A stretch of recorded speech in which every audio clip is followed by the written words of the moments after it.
సాక్షాత్తు శ్రీ రాధాకృష్ణ అవతారమైనటువంటి శ్రీ కుసుమహరనాథులు. అంటే ద్వాపర యుగంలో శ్రీ రాధా అంటే కృష్ణుడి కంటే పెద్దదని చెప్పుకుంటారు పూర్వీకులు.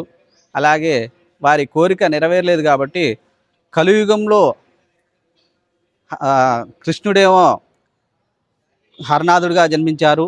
మరి రాధా అమ్మవారేమో కుసుమకుమారిగా జన్మించడం జరిగినది. వారి కళ్యాణం రథసప్తమి నాడు జరుగుతుంది.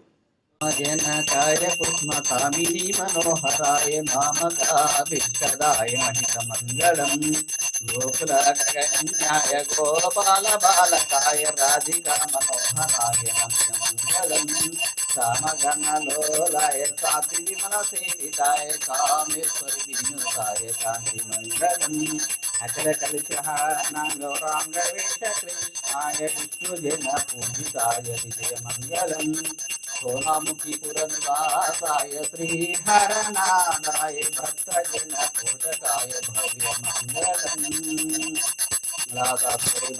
पुरोगमे सर्वैः पूर्वैराचार्यै सत्कृताय सोमंगलम्। ఓం శ్రీ భద్రాచలం క్షేత్రంలో వేయించేసినటువంటి శ్రీ సీతారామచంద్ర స్వామి దేవస్థానం పక్కనే ఉన్నటువంటి శ్రీ కుసుమ హరనాథ బాబా దేవాలయం నందు ఇది శ్రీ రంగనాయక స్వామి గుట్టపై వేయించేసినటువంటి ఈ ఆలయము. ఇది పూర్వము పులిశెట్టి రామదాసు గారు అనే మహాభక్తుడు చందాలు వసూలు చేసి ఈ ఆలయం నిర్మాణం చేశారు. అనేక కష్టాలు పడి ఈ ఆలయం నిర్మాణం చేశారు. ఇక్కడ ఈ ఆలయంలో మాఘ శుద్ధ రథసప్తమి నాడు శ్రీ స్వామివారి కళ్యాణం జరుగుతుంది. తెల్లవారి అన్నదానం జరుగుతుంది.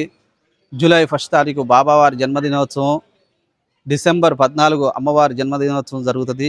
ఇక్కడికి రామాలయానికి వచ్చిన భక్తులు, అలాగే శివాలయానికి వచ్చిన భక్తులు ఇక్కడికి పైకి వచ్చి స్వామివారిని దర్శించుకుంటారు. దర్శించుకొని శ్రీ స్వామివారికి మొక్కులు చెల్లిస్తారు. స్వామివారిని దర్శించుకున్నాక అలాగే ఇక్కడికి వచ్చి శ్రీ కుసుమహరనాథ బాబాని దర్శించుకోవాల్సిందిగా కోరుచున్నాము. సాక్షాత్తు ఈ రాధాకృష్ణ అవతారమైనటువంటి శ్రీ కుసుమహరనాథులుగా చెప్తారు. ప్రేమనందమయం సాక్షాత్ పూర్ణ బ్రహ్మ సనాతనం ఆత్మే రామగుణైర్ముక్తం శ్యామలం శాంతి విగ్రహం ప్రచన్నం స్వజనకిరణం శుక్లాం వరదనం విభూతిం కలివ్యాది నామ్నాం భక్తానాం అభయప్రదం కుసుమ ప్రియాయుక్తం సుమృత సిద్ధాంచక్షో